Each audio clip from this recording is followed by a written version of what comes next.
Hello, আসসালামু আলাইকুম। আমি মোহাম্মদ মঈনুদ্দিন মুন্না, অ্যাডভোকেট, জজকোর্ট, ঢাকা। আমরা আজকে যে বিষয়টা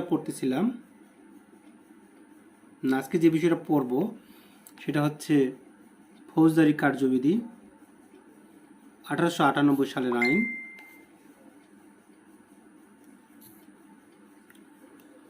তো এই আইনটাতে আমরা আমাদের ফৌজদারি যে বিষয়গুলো আছে সেই বিষয়গুলো আমরা এখান থেকে আলোচনা করব। তো এই আইনটা আমরা আগেও বলছি যে এই আইনটা আসলে অনেক সহজ আইন, যদি আমরা একটু মনোযোগ সহকারে পড়ি। তো ঠিক আছে, আপনারা একটু শেয়ার করে দেন, লিঙ্কটা একটু শেয়ার করে দেন। আমরা 10 জন আছি, সবাই একটু শেয়ার করে দিই। ওকে, ওয়ালাইকুম আসসালাম। শাহরিয়ার খান জয় রেগুলার আমাদের এই লাইফে আসে, এই জন্য তাকে অশেষ ধন্যবাদ। স্যার, জি ভালো আছি ইলিয়াস ভাই, ভালো আছি। তো আমরা গতকাল যে বিষয়টা দেখছি, যে আইনটার একটা সামারি দেখছিলাম, আপনাদের বলছিলাম যে আমি যে ধারাগুলো বললাম সেই ধারাগুলো মোট কয়টি ধারা আছে এই সম্পর্কে আপনাদের একটু বলছিলাম, যে আপনারা একটু বলেন আমাকে কয়টি ধারা আছে। তো যাই হোক, আপনারা হিসাব নিকাশ করছেন কিনা আমি জানি না, না করলে আজকে হিসাব করবেন, কারণ আমাদের এই যেহেতু সিআরপিসি কয়েকদিন লাগবে, বিশেষ করে 1 সপ্তাহ তো অবশ্যই লাগবে। 1 সপ্তাহে আমরা যে পড়তেছি এখন একটু বেশি করে পড়তেছি, এরপরে আমরা সব সাবজেক্টগুলো যখন আমাদের শেষ হয়ে যাবে, 565 ধারা আছে, কিন্তু কালকে আমি কয়েকটা আপনাদের দাগাই দিছিলাম বইয়ে, আমি বলতেছিলাম যে আপনারা একটু এই ধারাগুলো পড়বেন, সেগুলো কয়টি আছে সেটা বলছি আমি। আমরা এখন একটু বেশি পড়বো, বেশি পড়ার পর আমরা এরপরে একটু কম করে পড়বো, তখন আপনারা বেশি রিভিশন দেবেন এবং মাঝে মাঝে আমি পরীক্ষা নিব যদি আপনারা পরীক্ষা অ্যাটেন্ড করেন, আর এটাই আর কি। তো ঠিক আছে, তাহলে আমরা শুরু করি। আপনারা সবাই একবার করে শেয়ার করে দিন। 15 জন আছি, 15 জন আমরা শেয়ার করব, 15 জন 30, দুইবার করে। তো আমরা যেটা বলতেছিলাম, আমাদের এই ফৌজদারি কার্যবিধি যে আইনটা আছে, এই ফৌজদারি কার্যবিধি আইনটা আপনারা কমেন্টসে একটু বলেন কত সালের আইন এটা।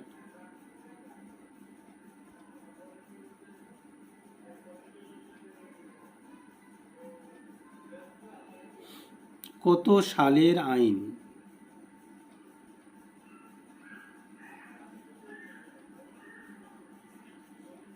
আচ্ছা, ওকে। তো আপনারা সবাই জানেন এই আইনটা 1898 সালের। তো আমি জিজ্ঞাসা করতেছি কারণ এইটাও আমাদের অনেকের মাঝে কনফিউজ লেগে যায়। তো ঠিক আছে জসিম ভাই, হ্যাঁ জসিম ভাই, আপনি সময় পেলেই কমেন্ট করবেন, আমি যেগুলো বলবো সেগুলো আপনি কমেন্টে দেবেন। কমেন্টে দিলে আপনার কি হচ্ছে, চর্চা হয়ে যাচ্ছে। ইমরান রুদবি বলছে, চৌধুরী বলছে যে এটা নাকি 1908 সালের আইন। এটা 1908 না। আচ্ছা, আমাদের আকিব ভাই জয়েন করছে। তো আকিব ভাইও আমাদের রেগুলার শুনে। তারপর আমিনুল্লাহ ইসলাম ভাই, উনিও রেগুলার। আকরাম ভাই, ঠিক আছে। যারা রেগুলার, আমাদের আজকে অ্যাডভোকেট সাহেব জয়েন করছে, সাজ্জাদ ভাই। তো আপনারা যারা রেগুলার জয়েন করেন তারা রেগুলার জয়েন করবেন, ইনশাআল্লাহ রেগুলার জয়েন করলে আপনার বেনিফিটেড হবেন আশা করি।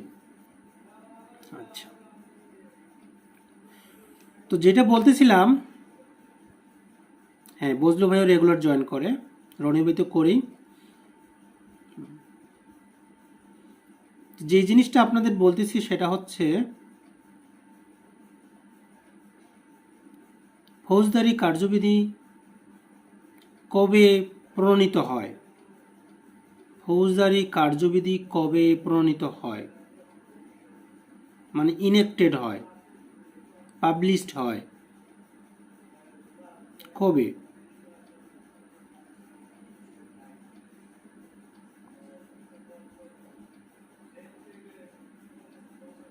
ফৌজদারি কার্যবিধি কবে ইনেক্টেড হয়?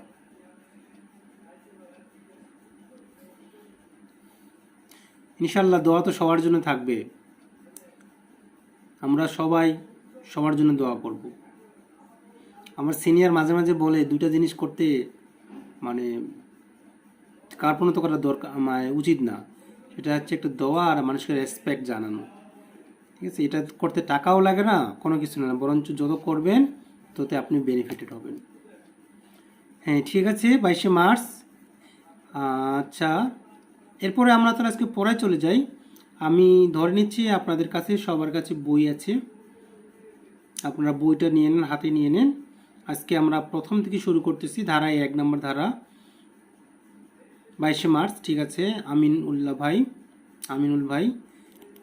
আচ্ছা, এখানে কার্যকরটা বলি নাই, আমি বলছি প্রণীত হয়। আকরাম ভাই, প্রণীত হয় কবে থেকে সেই কথা বলছিলাম। তো আপনারা চলে যান, আপনাদের যেটা বলতেছিলাম, আপনারা আপনাদের মূল বইয়ে 1 নম্বর ধারায় যান, সেখানে বলা আছে কবে থেকে কার্যকর হয়। সেটা আমরা জানি, সেটা কার্যকর হয়। আপনারা কমেন্ট করবেন, আপনারাও জানেন আমিও জানি, এবং বই তো আছেই, আপনারা কমেন্টসে অ্যান্সারটা দিয়ে দিবেন। ঠিক আছে, যে সেখানে মূল আইনটার নাম দেওয়া থাকে, এবং আপনারা সবাই মূল আইনটার নামটা লেখেন ইংলিশে কমেন্টসে। আর এই মূল আইনটা কবে থেকে কার্যকর হয় সেটাও বলা আছে, 1 জুলাই 1898 সালে। আচ্ছা ওকে, এর পরের যে পয়েন্টটা আমাদের যে আমরা পড়ব ডেফিনিশন। তো সব আইনের মতো এই আইনটার ডেফিনিশনগুলো 2 ধারা নেই। এই আইনের ডেফিনিশনগুলো আছে 4 নম্বর ধারায়। তো আপনাদের যে ডেফিনিশনগুলোর পড়তে আমি বলছিলাম, সেই ডেফিনিশনগুলো অবশ্যই ভালো করে পড়তে হবে। প্রথমত ডেফিনিশন যদি বলা আসে, সিআরপিসির কত নম্বর ধারায় অ্যাডভোকেটের সংজ্ঞা দেওয়া আছে, তাহলে ইজিলি আমরা জানি যে সিআরপিসির 4(1) এ নাম্বার যে ধারাতে বলা আছে, 4(1) এ মনে রাখবেন। এরপরে দেখেন এতে অ্যাডভোকেট, এটা সহজভাবে মনে রাখতে পারবেন। অ্যাটর্নি জেনারেলের কথা বলা আছে এতে। আচ্ছা, তারপরে দ্বিতীয় পয়েন্টটা মনে রাখবেন, বেইলের কথা বলা আছে, জামিনের কথা বলা আছে। তো সিআরপিসির কত নম্বর ধারায় জামিনের সংজ্ঞা দেওয়া আছে, সেখানে দেওয়া আছে আপনার বেইলেবল অফেন্স, মানে জামিনযোগ্য অফেন্স, অপরাধ, সেটা হচ্ছে বি, বেইলতে বি হচ্ছে 2 হ্যাঁ রনি ভাই আপনারটা কারেক্ট, ঠিক আছে, 2 বিতে বলা আছে। এটা বললাম যে জামিনযোগ্য অপরাধ। এখন জামিন অযোগ্য অপরাধের কথাও বলা আছে, যেগুলো জামিন আমরা পাবো না, জামিন অযোগ্য। এই জামিন অযোগ্যর অপরাধের সংজ্ঞা দেওয়া আছে, এক জায়গায় আছে, দুটা একই জায়গায়। আপনাদের মূল বই নিয়ে নেন, আপনারা ডেফিনিশনগুলো দেখেন, ডেফিনিশনটা খুব ইম্পর্টেন্ট, ডেফিনিশন থেকে প্রশ্ন আসে। তাহলে আমরা 2 নম্বর যেটা পড়লাম, যে এখানে যদিও বেইল এবল অফেন্স দিয়ে হেডলাইনটা করা আছে, তবে 2টা টার্মে দেওয়া আছে, 2টা টার্ম একসঙ্গে দেওয়া আছে। জামিনযোগ্য, জামিন অযোগ্য যে অফেন্স, সেটা বলা আছে 2 বিতে বলা আছে। চার্জের কথা বলছিলাম, যে চার্জ আপনার সংজ্ঞা কি আছে, সি চার্জের কথা বলা আছে, এটা মনে রাখবেন। আর কগনিজেবল অফেন্স, এই জিনিসটা আপনাদের মনে রাখতে হবে। কগনিজেবল মানে আমলযোগ্য অপরাধ, আমলযোগ্য অপরাধ কাকে বলে সেটাও আপনাদের কমন ধারণা থাকতে হবে। আমলযোগ্য অপরাধ মানে ম্যাজিস্ট্রেটের অনুমোদন ছাড়াই পুলিশ অফিসার যেটা তদন্ত করতে পারে, সেটাই আমলযোগ্য অফেন্স। আর এটা হচ্ছে আমলযোগ্য অফেন্সের সংজ্ঞাটা আছে আপনার এফ এ।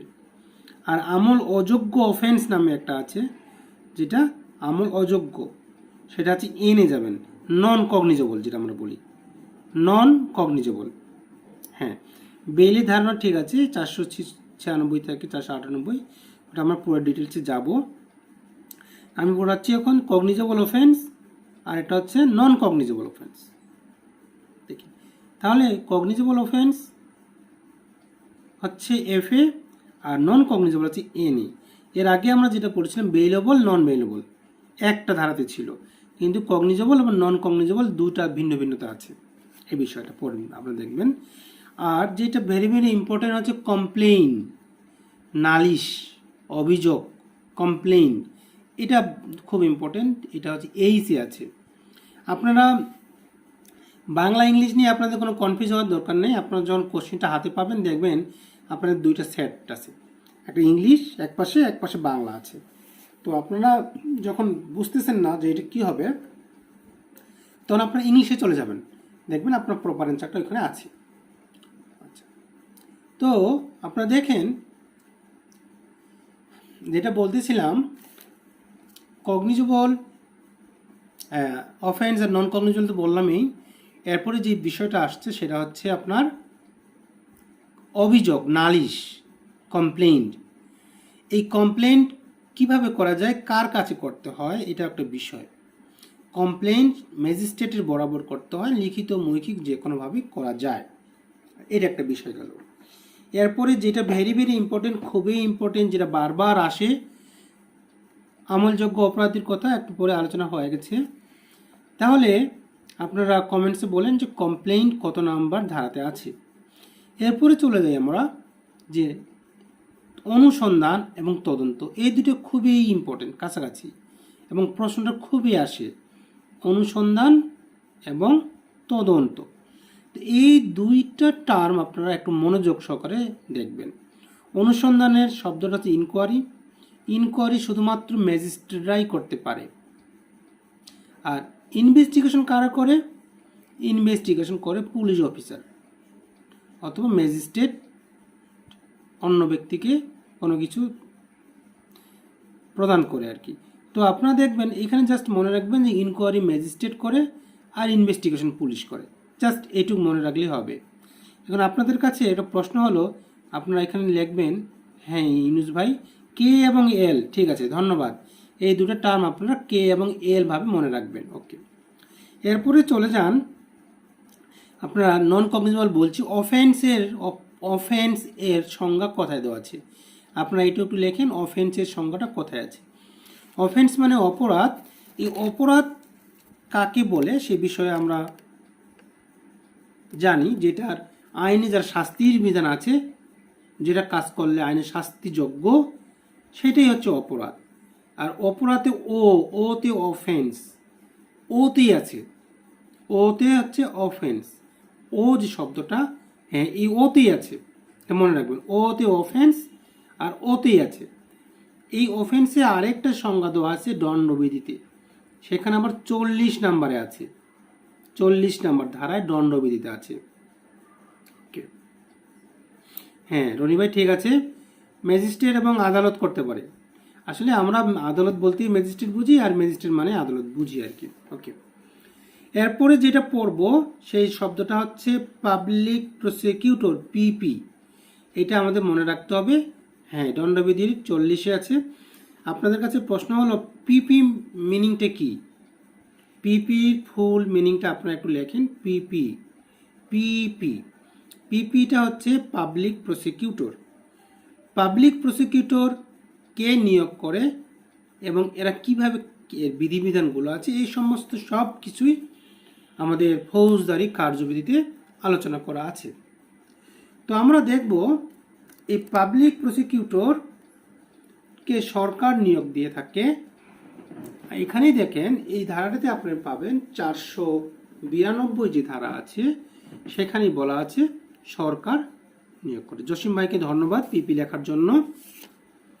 এরপরে যে শব্দটা আপনারা লিখবেন সেই শব্দটা হচ্ছে, ডেফিনিশনটা লিখবেন। ডেফিনিশনটা শুধুমাত্র একটা ডেফিনিশন লিখবেন, সেটা হচ্ছে ইনভেস্টিগেশনের ডেফিনিশন কোথায় আছে। আপনারা চলে যান, ইনভেস্টিগেশনের ডেফিনিশনটা কোথায় আছে লেখেন। ইনভেস্টিগেশনের ডেফিনিশনটা কোথায় আছে সেটা লেখেন। এরপর আমরা চলে যাব সরাসরি পার্ট 2-তে। সেখানে আমরা যে বিষয়টা পড়ব সেটা অনেক ভেরি ইম্পর্টেন্ট চ্যাপ্টার, অনেক ভেরি ইম্পর্টেন্ট চ্যাপ্টার। সেটা আমরা পড়ব হচ্ছে আদালতের গঠন এবং তাদের ক্ষমতা কি। আদালতের গঠন এবং ক্ষমতা কি। কমপ্লেইন্ট মানে আমি যেটা বলছিলাম, আপনারা আরেকবার লেখেন কমপ্লেইন্টের সংজ্ঞাটা কোথায় দেওয়া আছে। কমপ্লেইন্ট এর সংজ্ঞাটা কোথায় দেওয়া আছে? এটা 2013 সালে আসছিল। কমপ্লেইন্টের সংজ্ঞাটা কোথায় দেওয়া আছে সেটা আপনারা একটু আলোকপাত করেন। তো এরপরে আমরা যেটা পড়বো সেই সংজ্ঞাটা অনেক ইম্পর্টেন্ট সংজ্ঞা। কমপ্লেইন্টের সংজ্ঞা দেওয়া কোথায় আছে সেটা বলছি আমি। কমপ্লেইন্টের সংজ্ঞা কোথায় দেওয়া আছে? এরপরে যে আমাদের বিষয়টা হচ্ছে 6 নম্বর ধারাটা খুবই ইম্পর্টেন্ট। এখান থেকে বিভিন্নভাবে ঘুরিয়ে পেঁচিয়ে প্রশ্ন আসে। এই 6 নম্বরটা আপনারা দেখেন। 6 নম্বরের যে বিষয়টা, মাসুদ ভাই ধন্যবাদ, আপনার অ্যান্সারটা ওকে। শারিয়ার ভাইয়ের ওকে। হ্যাঁ, 6 নম্বর যে বিষয়টা আমাদের অ্যাডভোকেট সাজ্জাদ ভাই বলতেছে যে আদালতের গঠন। হ্যাঁ, আদালতের গঠন। সেখানে আমরা মূল বইয়ে চলে যান। আমাদের সর্বোচ্চ আদালত হচ্ছে সুপ্রিম কোর্ট। এই সুপ্রিম কোর্ট ছাড়া, এই সুপ্রিম কোর্টটা ছাড়া এই আইনের মাধ্যমে যে সুপ্রিম কোর্ট ছাড়া আমাদের ফৌজদারি কোর্ট দুই ধরনের। একটা হচ্ছে দায়রা আদালত আর একটা হচ্ছে ম্যাজিস্ট্রেট আদালত। তাহলে দেখেন আপনাদের সুপ্রিম কোর্ট ছাড়া ফৌজদারি আদালত তাহলে কয় ধরনের? আপনাদের অ্যান্সারটা হবে ফৌজদারি আদালত দুই ধরনের। একটা হচ্ছে দায়রা আদালত আর একটা হচ্ছে ম্যাজিস্ট্রেট আদালত। 2 নম্বরে দেখেন একটা পয়েন্ট আছে, ম্যাজিস্ট্রেট কয় ধরনের, ম্যাজিস্ট্রেট কত প্রকার। এটা ইম্পর্টেন্ট পয়েন্ট। আপনারা দেখবেন ম্যাজিস্ট্রেট, আপনারা কমেন্টসে লেখেন ম্যাজিস্ট্রেট কত প্রকার। ম্যাজিস্ট্রেট কত প্রকার? ম্যাজিস্ট্রেট দুই প্রকার। একটা নির্বাহী ম্যাজিস্ট্রেট, হ্যাঁ সাজাদ ভাই ধন্যবাদ, একটা নির্বাহী ম্যাজিস্ট্রেট আর একটা হচ্ছে জুডিশিয়াল ম্যাজিস্ট্রেট। এরপরে বলা হচ্ছে যে এই 3 নম্বর পয়েন্টটা আসছে, এই জুডিশিয়াল ম্যাজিস্ট্রেট যারা আছে এরা আবার কয় ধরনের? সেখানে বলা আছে জুডিশিয়াল ম্যাজিস্ট্রেট হচ্ছে 4 ধরনের।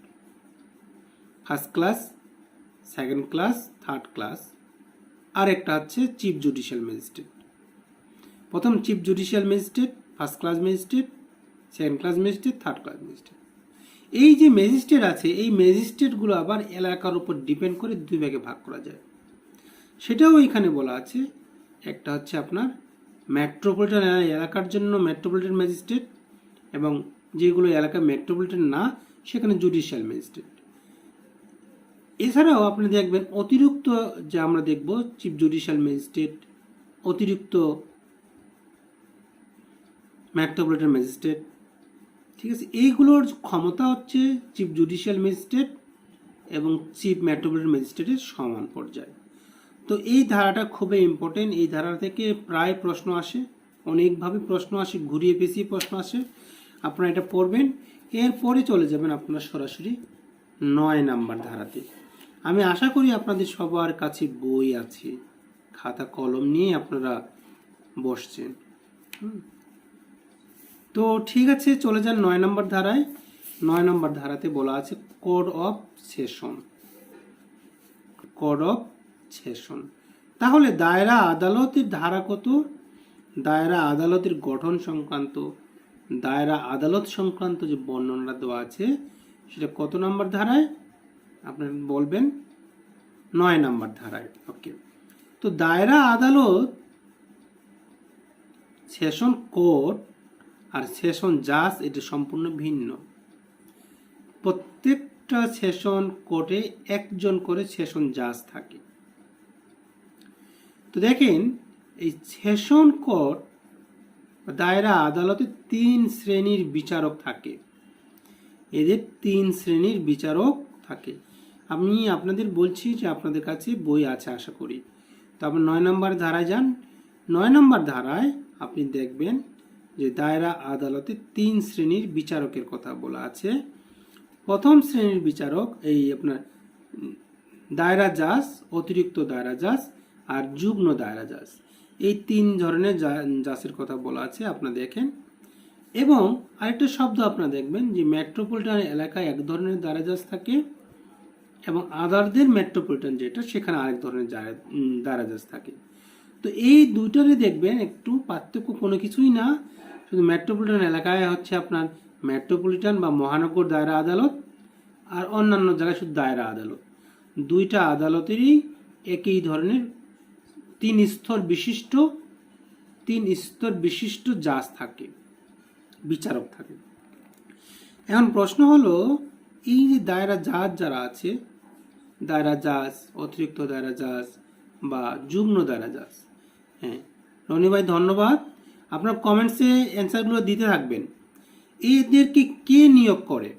এদেরকে নিয়োগ কে করে? আমরা দেখব এই যে 3 শ্রেণীর যে বিচারক, এরা জুডিশিয়াল যে সার্ভিস থেকে যারা জয়েন করে 133 নম্বর সংবিধানের অনুচ্ছেদ অনুযায়ী এদেরকে রাষ্ট্রপতি কর্তৃক এদেরকে নিয়োগ প্রদান করা হয়।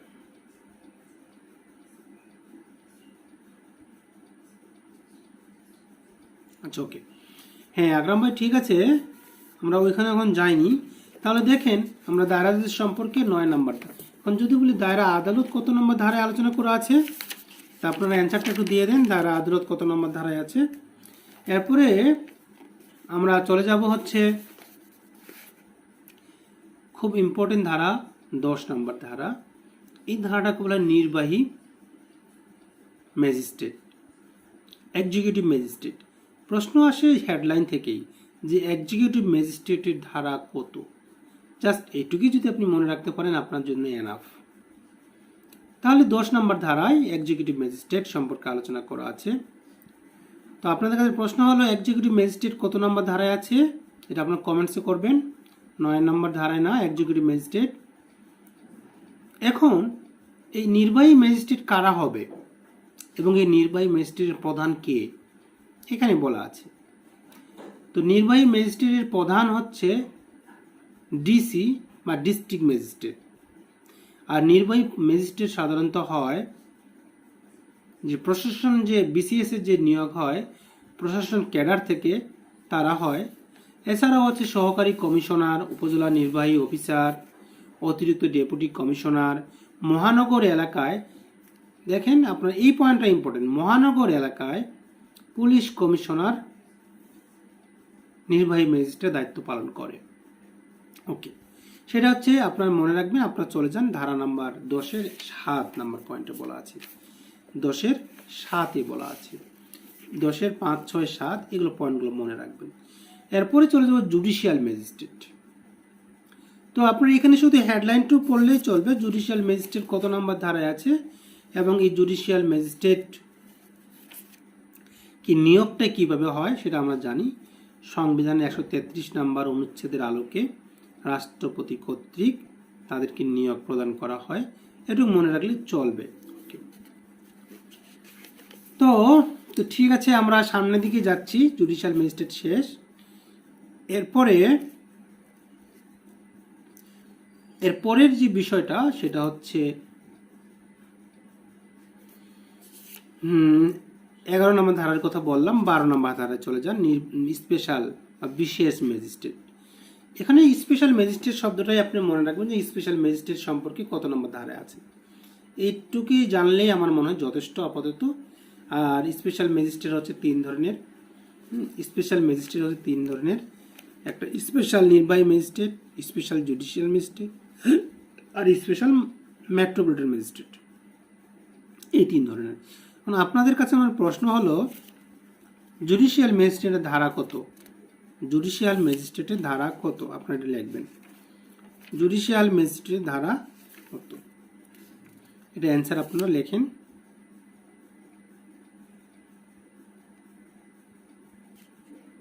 আচ্ছা, ওকে, ধন্যবাদ সাজ্জাদ ভাই আমাদের সাথে জয়েন করার জন্য। এরপরে আমরা চলে যাই পরের প্রশ্নতে। আমি এখন আপনাদের শুধু ইম্পর্টেন্ট ধারাগুলোই পড়াচ্ছি। এরপরে যে বিষয়টা হবে সেই বিষয়টা হচ্ছে জাস্টিস অফ পিস। এই দুটো ইম্পর্টেন্ট ধারা, justice of piece. Justice of piece সংক্রান্ত 2টি ধারা আছে, জাস্টিস অফ পিস সংক্রান্ত 2টি ধারা আছে। সেই ধারা 2টি হচ্ছে একটা 22 আর একটা হচ্ছে 25।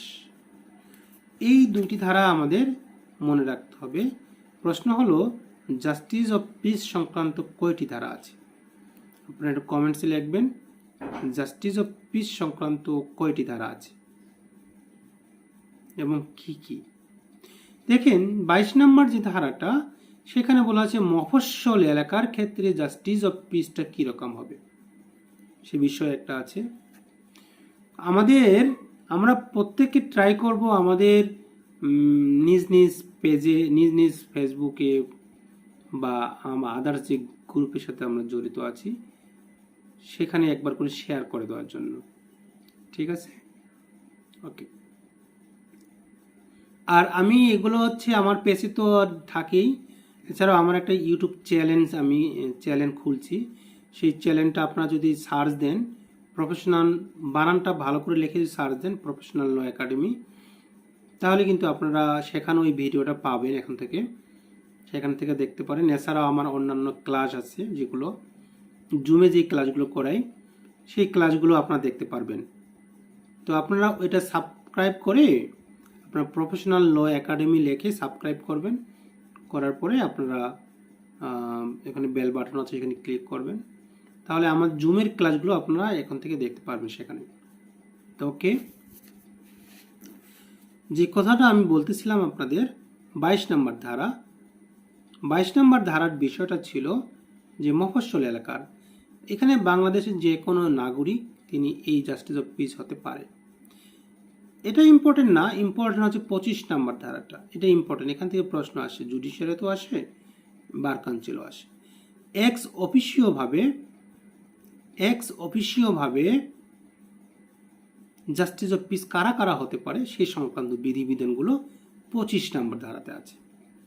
তাহলে এক্স অফিসিওভাবে কারা কারা জাস্টিস অফ পিস হতে পারে এই বিষয়গুলো 25 নম্বর ধারাতে আছে। তো এখানে বিষয়টা হলো, যারা সুপ্রিম কোর্টের জাস্টিস, তারা বাংলাদেশের সমগ্র বাংলাদেশের জাস্টিস অফ পিস। এছাড়া যারা দায়রা জাজ, যারা first class judicial magistrate, metropolitan magistrate, তাদের একটা এখতিয়ার অঞ্চল আছে, সেই অঞ্চলের জন্য তারা জাস্টিস অফ পিস। তো আপনারা এই জিনিসটা মনে রাখবেন, x officio justice of piece সংক্রান্ত যে ধারাটা, সেটা হচ্ছে 25 নম্বর ধারা। ওকে, তো আপনাদের কাছে আমার একটা প্রশ্ন হলো, justice of piece x officio কত নম্বর ধারায় আছে, সেই অ্যান্সারটা আপনি একটু দিন। এরপরে আমরা চলে যাব আদালতের ক্ষমতা সংক্রান্ত বিষয়ে আলোচনা করব।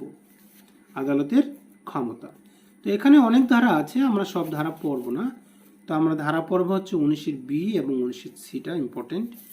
তো এই 19-এর বি এবং এই সি, এই দুইটা আপনারা একটু দেখেন, আপনারা একটু মনোযোগ দেন। আমি আবারও বলতেছি আপনাদের, আচ্ছা, এখন হচ্ছে কি বিষয়টা হচ্ছে, আপনাদের আগ্রহটা বেশি থাকতে হবে। আপনাদের আগ্রহ যদি বেশি থাকে তাহলে এর আউটপুটটা আপনাদের বেশি হবে, আর আপনাদের আগ্রহ যদি কম থাকে এর আউটপুটটা কম হবে। এখানে আমি দেখতেছি 29 জন আমরা এই লাইফে জয়েন আছি। এই 29 জনেই আমরা বার কাউন্সিলের পরীক্ষার্থী না। এখানে অনেকে আছে আইন বিষয়ে পড়াশোনা করে না, তারাও এই লাইফে জয়েন করে, 2-1 জন আমার পরিচিত 2-1 জন আছে, তারা বলে যে আমার লাইফটা তারা দেখে। আবার অনেক অ্যাডভোকেটও আছে, তারাও দেখে। একটু আগে দেখলেন, নামের আগে অ্যাডভোকেট ছিল, অ্যাডভোকেট সাজ্জাদ ভাই, আমরা একসঙ্গে অ্যাডভোকেট হয়েছি। তো আমি এইটা বলতে চাচ্ছি না, বলতে চাচ্ছি এখন আমাদের লাইফে 25 জন শো করতেছে। এই 25 জন কি আমরা টেবিলে বসে কি আমি লাইভ দেখতেছি, না শুয়ে বা বিছনায় গিয়ে আমরা লাইভ দেখতেছি? এখানে একটা বিষয় আছে। আপনাকে এই জিনিসটা, যারা সিরিয়াসলি আমার এই লাইভটাকে পছন্দ করেন তাদেরকে বলতেছি, আপনারা সিরিয়াসলি যদি দেখতে চান দেখেন, তাহলে কিন্তু আপনার টেবিলে বসে বই নিয়ে, খাতা নিয়ে, কলম নিয়ে বসে লাইভটাকে দেখতে হবে। আমিও কিন্তু বসে আছি, আমাকে তো আপনারা দেখতেছেন। তো আপনারা সেভাবে বসবেন যেভাবে একটা স্টুডেন্ট পড়াশোনা করে টেবিলে। তাহলে আপনাদের জন্য এই লাইভটা ইফেক্টিভ হবে। এই জন্য আবির ভাই বিছানায়, হ্যাঁ ইউনুস ভাই সিটিং আছে, তারপরে মাসুদ ভাইও সিটিংয়ে নেয়, মাসুদ ভাইও আপনার বিছানায় আছে। তো এরকম পড়ার টেবিলে বসে আছে জসিম ভাই, হ্যাঁ ধন্যবাদ। তো আমিন উল্লাহ ভাই কীভাবে বসে আছে আমি জানি না। তো যা হোক, আমি যেটা বলতেছিলাম আপনাদের লাইভটা, তো আমি কিন্তু কন্টিনিউ এখানে 2 ঘন্টার বেশি বসে আছি। আমি এইখানে সন্ধ্যার মাগরিবের পর থেকে এইভাবে বসে আছি, একটার পর একটা কাজ আমি করতেছি। তো আমার মনে হয় আপনারা যদি 1 ঘন্টা বসে টেবিলে থাকেন, এই লাইভটা আমার সাথে টেবিলে আছি ভাই, ঠিক আছে শাহরিয়ার ভাই, ঠিক আছে আলিম ভাই, ঠিক আছে রনি ভাইও টেবিলে আছে, ধন্যবাদ। তো আপনার টেবিলে বসে আমার লাইভটা একটু দেখবেন, আর আমি যেগুলো বলতেছি সেগুলো একটু নোট করবেন। আর যেটা বলতেছিলাম যে আমরা এখন যেটা পড়তেছি সেটা হচ্ছে আপনারা মাঝে মাঝে এটা শেয়ার করবেন। হ্যাঁ, শেয়ার করলে বেনিফিট তো পরে বিষয়, শেয়ার করলে আমাদের এখানে মেম্বারটা একটু বেশি শো করবে। ভাই সারা জীবন বিছানায় পড়ালেখা করে আসছি ভাই, ও আচ্ছা। আবির ভাই বলতে সারা জীবন বিছানায় পড়াশোনা করে আসছেন, ঠিক আছে, আপনার হ্যাবিট থাকলে তো সমস্যা নাই। বিছানায় থাকা ভালো, কিন্তু শুয়ে না, বসে পড়বেন, বিছানায় বসে বসে পড়াশোনা করবেন। টেবিল লাগবে না, কিন্তু বসে, আমি তো টেবিলে নেই, তাই না? তো আচ্ছা মাসুদ ভাই টেবিলে আছে, ধন্যবাদ। যেটা বলতেছিলাম, দেখেন আমাদের যে 29-এর বি নাম্বার যে ধারাটা এবং 29-এর সি নাম্বার ধারাটা খুব ইম্পর্টেন্ট ধারা আছে, এই দুটো ধারা। দেখেন 29-এর বি নাম্বার যে ধারাটা, হ্যাঁ বুঝলো ভাই, ধন্যবাদ। আসলে কি আপনাদের পড়াশোনা আপনাদেরই করতে হবে, আমি হয়তো আপনাদের সাময়িকভাবে একটু গাইডলাইন দিচ্ছি, গাইডলাইন নাম আপনাদের সাথে পড়াশোনা একটু শেয়ার করতেছি, শেয়ার করা। আচ্ছা ওকে,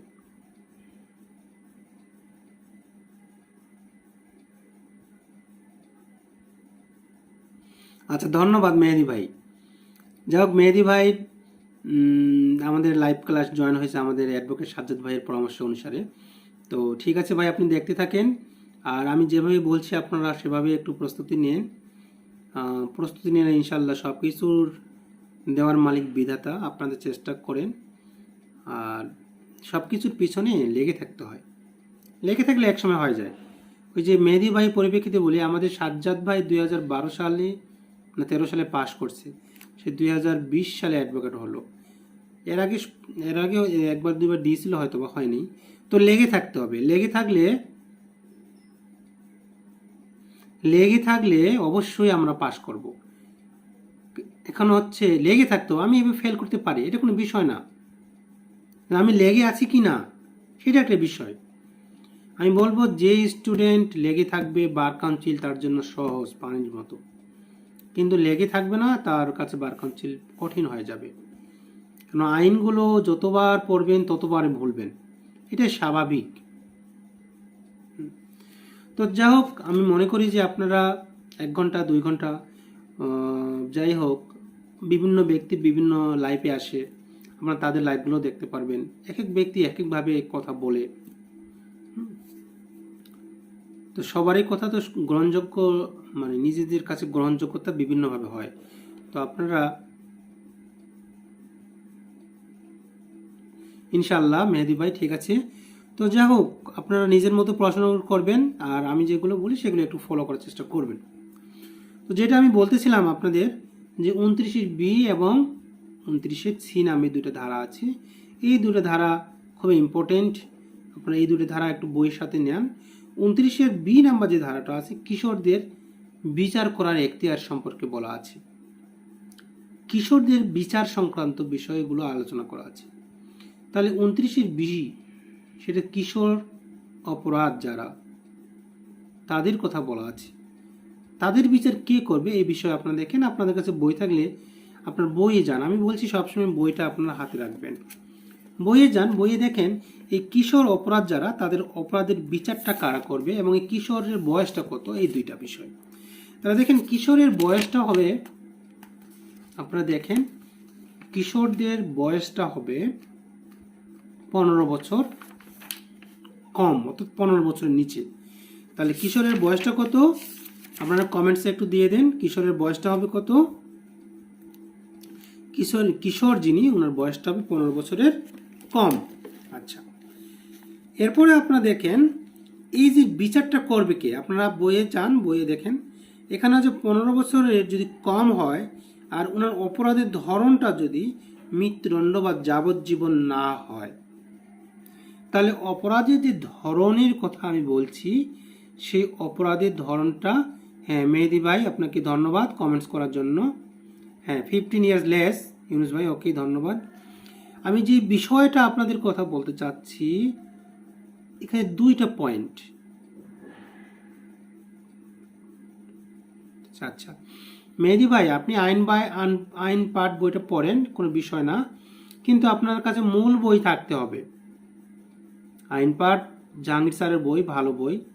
আমি কোনো রাইটারের বই রেফার করতেছি না, বলতেছি না, আমি বলছি প্রত্যেকটা রাইটার তার মেধা বুদ্ধি দিয়ে বই লেখে, অবশ্যই বই ভালো, তবে আপনাদের কাছে মূল বইটা থাকতেই হবে। এটাকে বলা হয় বাধ্যতামূলক, কম্পালসারি।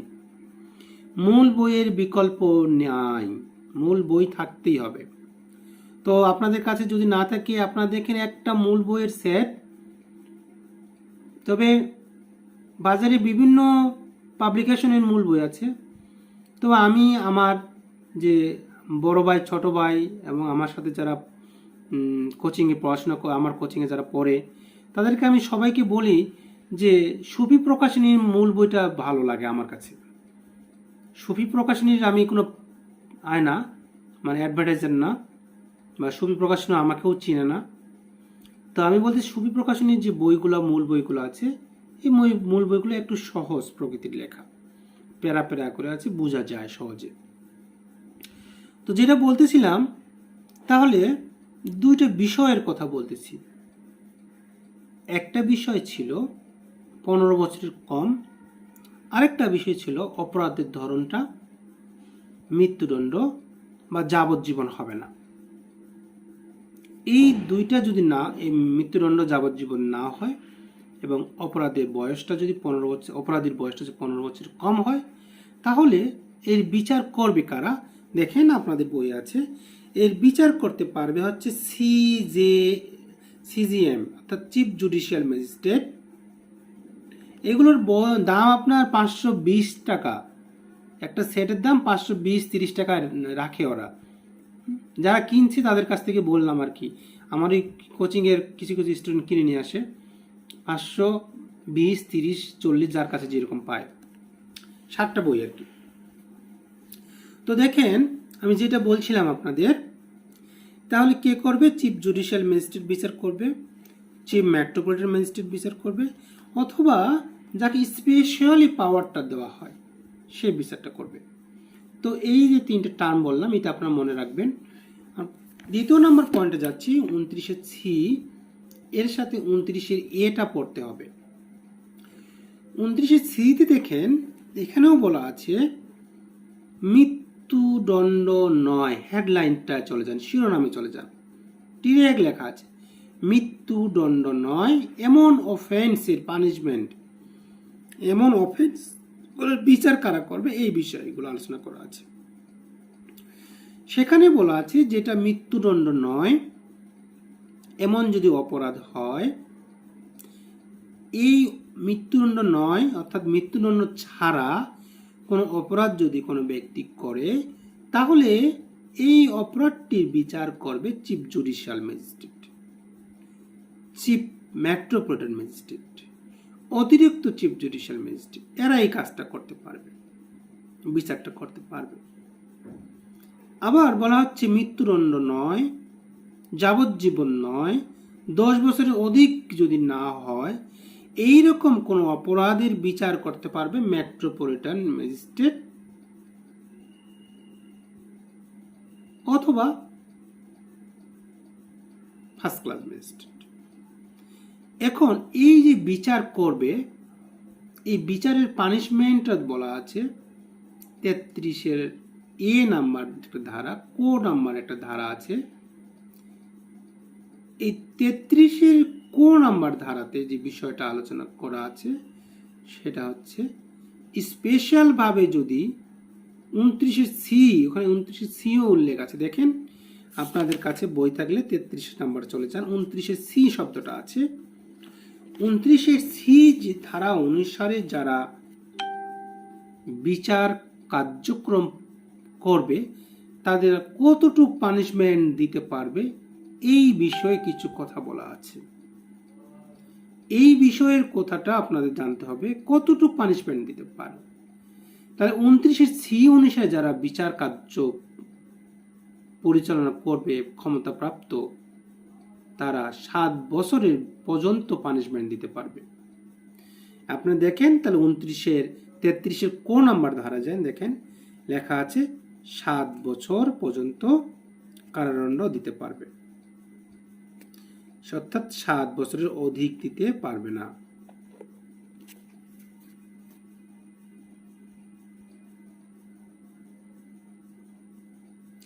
আপনাদের এখানে যদি বই থাকে, বাংলা বইটাতে ভুল আছে, আমার বাংলা বইটাতে, বা আপনাদের বাংলা বইতে ভুল থাকতে পারে, আপনারা দেখেন। আমি এই জন্য এটা কনফিউজ হয়ে গেছিলাম। নিচে লেখা আছে দেখেন 7 বছর পর্যন্ত দিতে পারবে। ওকে, এই ছিল আপনার 33-এর কো। এরপরে আমরা চলে যাব 31 এবং 32 নাম্বার যে ধারা দুটো আছে। এই ধারা দুটো থেকেও অনেক প্রশ্ন হয়। 31 নাম্বার যে ধারাটা, সেখানে বলা আছে হাইকোর্ট ডিভিশনের দায়রা আদালতের, আদালত বলবো না, দায়রা হাইকোর্ট ডিভিশন, দায়রা জাজ, অতিরিক্ত দায়রা জাজ এবং যুগ্ম দায়রা জাজ, এরা কি ধরনের বিচার যখন করবে কতটুকু পানিশমেন্ট দিতে পারবে এই বিষয়ে আলোচনা করা আছে। আচ্ছা, জাহিদ ভাই, বইটি নিতে গেলে আপনি নীলক্ষেত থেকে নিতে পারেন, অথবা যদি অনলাইন কোনো কিছু যদি আপনারা জড়িত থাকেন সেক্ষেত্রেও পাবেন। তবে বইটি আপনি নীলক্ষেত থেকে কারোর মাধ্যমে নিতে পারেন, আর যা ঢাকার বাইরে আছেন তারা সুফি প্রকাশনীর, আমি আপনাদের নাম্বার দিয়ে দেব, সেখান থেকেও নিতে পারবেন। ওকে, যে কথাটা আপনি বলতেছি আপনার 31 নাম্বার, 31 নাম্বার পয়েন্টে একটা গুরুত্বপূর্ণ পয়েন্ট, সেটা হচ্ছে হাইকোর্ট ডিভিশন যে কোনো ধরনের আইনে যা আছে সব ধরনের পানিশমেন্ট দিতে পারে, এটা একটা বিষয়। দ্বিতীয় নাম্বার পয়েন্টে আমরা যাব, দায়রা আদালত আইনে বর্ণিত যে কোনো ধরনের পানিশমেন্ট দিতে পারে। একসাথে না আলিম ভাই, একসাথে না, আপনি একসাথে না, 7টা বই আলাদা আলাদাভাবে বইটা থাকবে, 7টা বই আলাদা আলাদাভাবে। ওকে, যে কথাটা বলতেছি আপনাদের সেটা হচ্ছে দায়রা জাজ যে কোনো পানিশমেন্ট দিতে পারবে, তবে দায়রা জাজ এবং অতিরিক্ত দায়রা জাজ একই রকম, যে কোনো ধরনের পানিশমেন্ট দিতে পারে।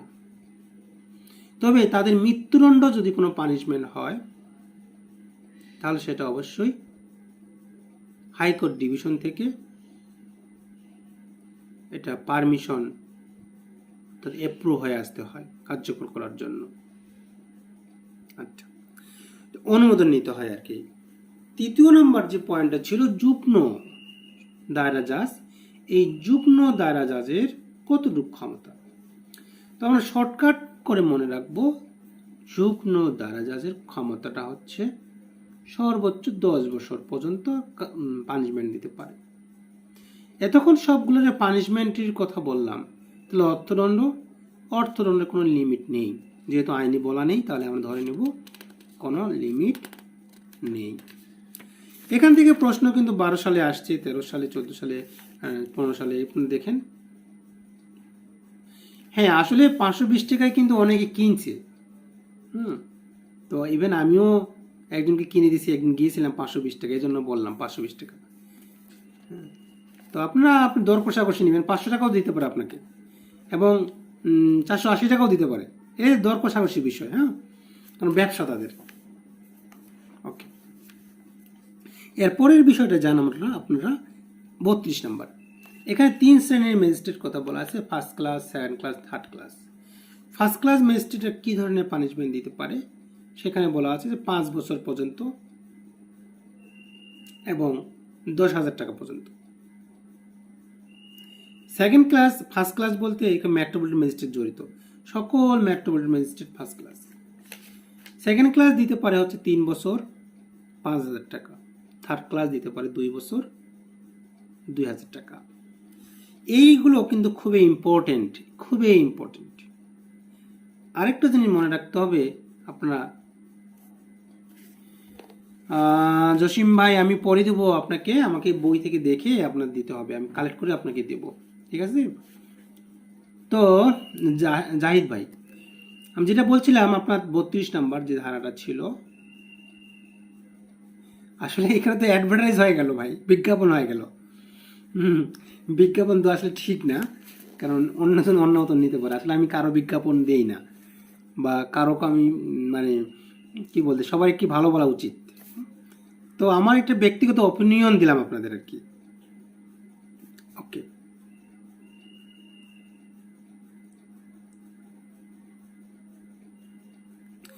এরপরে চলে যাব, যেহেতু আমাদের আজকে বেশি পড়ানো যাবে না, টাইম শেষ হয়ে গেল। 32 নম্বরে দেখবেন নির্জন কারাবাস কারা কারা দেওয়া দিতে পারে সেটাও দেখে নেবেন, বেত্রাঘাত কারা কারা দিতে পারে সেটাও দেখে নেবেন। তো এই দুইটা পয়েন্ট আপনারা দেখে নেবেন। আচ্ছা, ওকে, আমি মনে করতেছি আপনাদের কাছে বই আছে। 33 নম্বরে চলে যাই একটু, আমরা 33 নম্বরে চলে যান। 33 নম্বরে যে আপনার প্রথমে যে শিরোনামটা একটু দেখেন, 33 নম্বরের শিরোনামটা দেখলেই আপনারা বুঝতে পারবেন কি বলা হচ্ছে। দেখেন, আচ্ছা,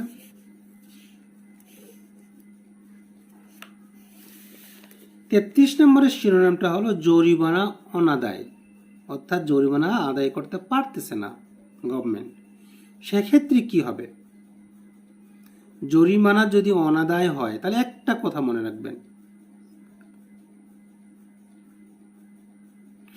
হ্যাঁ ইউনুস ভাই, এটা এক্সপার্ট ওপিনিয়ন ছিল আমার, ঠিক আছে, ধন্যবাদ।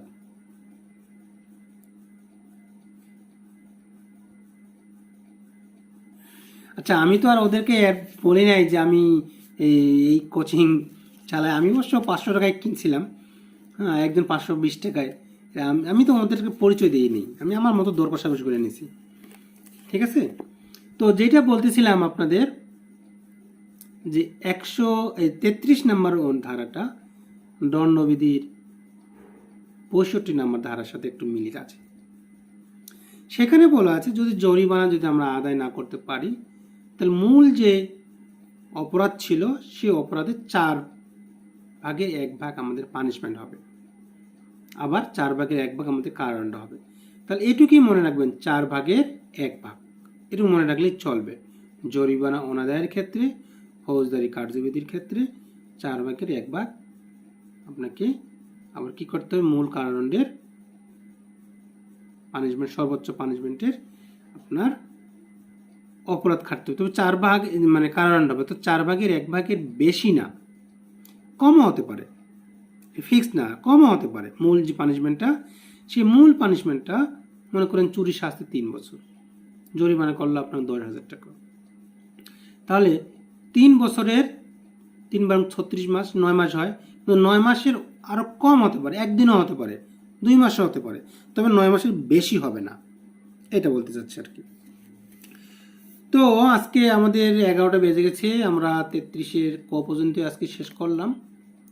আগামীকাল আমরা আবার এখান থেকে শুরু করব।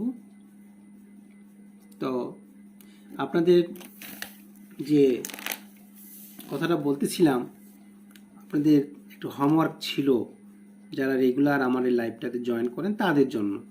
মাঝে মধ্যে একদিন উকি মারলে হোমওয়ার্ক দিতে হবে না, ঠিক আছে? যারা রেগুলার জয়েন করেন এবং ভবিষ্যতে রেগুলার জয়েন করবেন তাদের জন্য আমার এই হোমওয়ার্ক ছিল 2012 সালের অনুষ্ঠিত যে বার কাউন্সিল পরীক্ষা হয়েছে সেই পরীক্ষার 100 মার্ক পর্যন্ত, 1 থেকে 100 প্রশ্ন লিখতে হবে, অ্যান্সার লিখতে হবে, কখনো না পরিপূর্ণ অ্যান্সারটা লিখতে হবে। লিখে আমার মেসেঞ্জারে এই অ্যান্সারটা আপনারা দিয়ে দেবেন। এটা ছিল আপনাদের হোমওয়ার্ক। এটা আগামীকাল এর মধ্যে দিতে হবে, 2 দিন যেহেতু আমি টাইম দিছি। তো আশা করি আপনারা সবাই দিবেন। এই আশা করি আমরা আজকে লাইভটা এখানে শেষ করতেছি।